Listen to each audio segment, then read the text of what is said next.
জরিপটা হয়তো এরই মধ্যে আপনারা খেয়াল করেছেন এবং এটা নিশ্চিত করেই বলা যায় যে আগামী কয়েকদিন বাংলাদেশের রাজনীতিতে এই জরিপ নিয়ে নানা রকম আলোচনা চলবে, পক্ষে বিপক্ষে মত আসবে।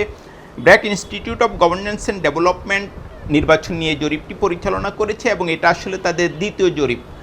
একই ইস্যুতে গত বছরও তারা একটি জরিপ পরিচালনা করেছিল। জরিপের রেজাল্ট হয়তো আপনারা এরই মধ্যে খেয়াল করেছেন, তবু আরও একবার বলি সংক্ষেপে। এটা আসলে যে রেজাল্টটা এসেছে এটা অনেকটা বিস্ময়করই বটে, কারণ নির্বাচন আর ৬-৭ মাস বাকি রয়েছে। এখন পর্যন্ত যেটা দেখা যাচ্ছে যে ৪৮% ভোটার তারা সিদ্ধান্তহীনতায়, তারা আসলে এখনও ঠিক করতে পারেননি কাকে ভোট দেবেন। ৫,০০০-এর বেশি মানুষের উপর পরিচালিত এই জরিপে আবার উল্লেখযোগ্য সংখ্যক ভোটার এখন এই প্রশ্নের উত্তর দেননি।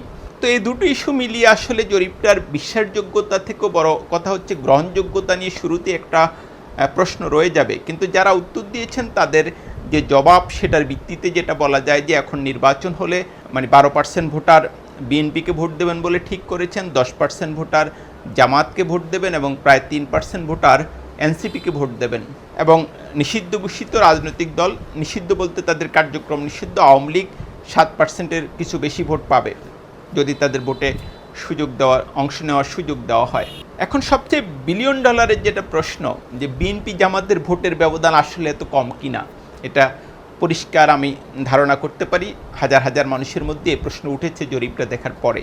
এখন আপনি যদি এমনিতে বাংলাদেশের ভোটের ইতিহাস বিবেচনা করেন, 91 থেকে শুরু করে যদি আমি শুরু করি, তাহলে দেখব যে বিএনপির ভোটটা 30-40%-এর মধ্যে।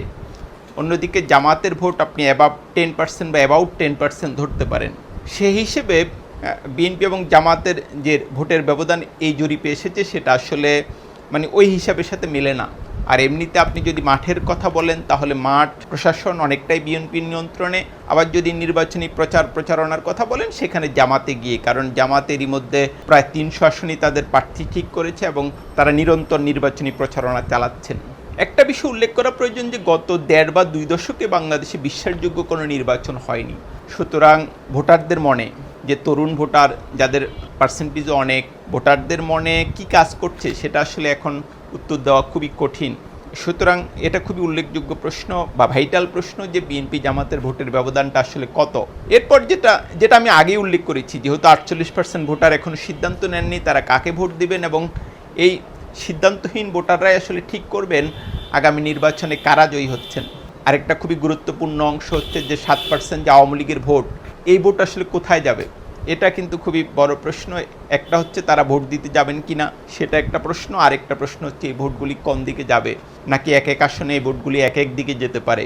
এই ভোটগুলির রোল খুবই ভাইটাল, এবং যেটা আমি এরই মধ্যে উল্লেখ করেছি যে জরিপের শুরুতে গ্রহণযোগ্যতা নিয়ে একটা প্রশ্ন তৈরি হয়েছে, কারণ 48+ আরেকটা বড় অংশ ভোটার তারা বলেননি, এই প্রশ্নের উত্তর দেননি। এমনিতে আপনি যদি হিসাব করে দেখেন, সারা দুনিয়াতেই জরিপ খুবই বিতর্কিত বিষয়। এটা ওয়েস্টার্নও জরিপ কখনো সত্য হয়, কখনো মিথ্যে হয়। বিশেষ করে হিলারি ক্লিন্টন এবং ট্রাম্পের প্রথম ভোটের কথা আমাদের মনে আছে, প্রায় সব জরিপেই বলা হয়েছিল হিলারি জিতবেন, কিন্তু ট্রাম্প জিতে যান। এবং তৃতীয় বিশ্বের দেশগুলোতে জরিপের যে রেজাল্ট, সেটা কিন্তু আরও সত্য হওয়ার সম্ভাবনা আরও কমে যায়। কিন্তু তাই বলে যে জরিপ গুরুত্বপূর্ণ নয় এবং কোনো দেশে জরিপ হয় না ভোটের আগে, তা কিন্তু নয়। প্রায় সব দেশেই ভোটের আগে জরিপ হয় এবং এটা নিয়ে নানা রকম আলোচনা চলে। এখন এই জরিপ একটা ইঙ্গিত দেয় যে আমরা নির্বাচনটা যতটা একপাক্ষিক হবে বলে মনে করছি, যেটা অনেকেই ধরে নিচ্ছেন যে বিএনপি বড় ব্যবধানে নির্বাচনে জয়ী হবে, কেউ 270-80 সিটে বিএনপি জয়ী হবে এমনটাও বলছেন। এর জরিপ ইঙ্গিত দেয় যে ভোট আরও প্রতিদ্বন্দ্বিতাপূর্ণ হতে পারে, এবং এখন পর্যন্ত আসলে বিএনপি নিরঙ্কুশ জয়ের সম্ভাবনা তৈরি হয়েছে এই জরিপ তেমন কোনো ইঙ্গিত দেয় না। এনসিপির ভোট বাড়ছে, সংখ্যা কম, কিন্তু আমরা যেটা দেখছি যে এই জরিপে গত বছরের তুলনায় একমাত্র এনসিপির ভোটই বাড়ছে কিছুটা, এবং জাতীয় পার্টি যে বাংলাদেশের নির্বাচনী লড়াই থেকে আউট হয়ে গেছে এই জরিপ সেটা ইঙ্গিত দেয়। 1% ভোটারও জাতীয় পার্টির পক্ষে নেই।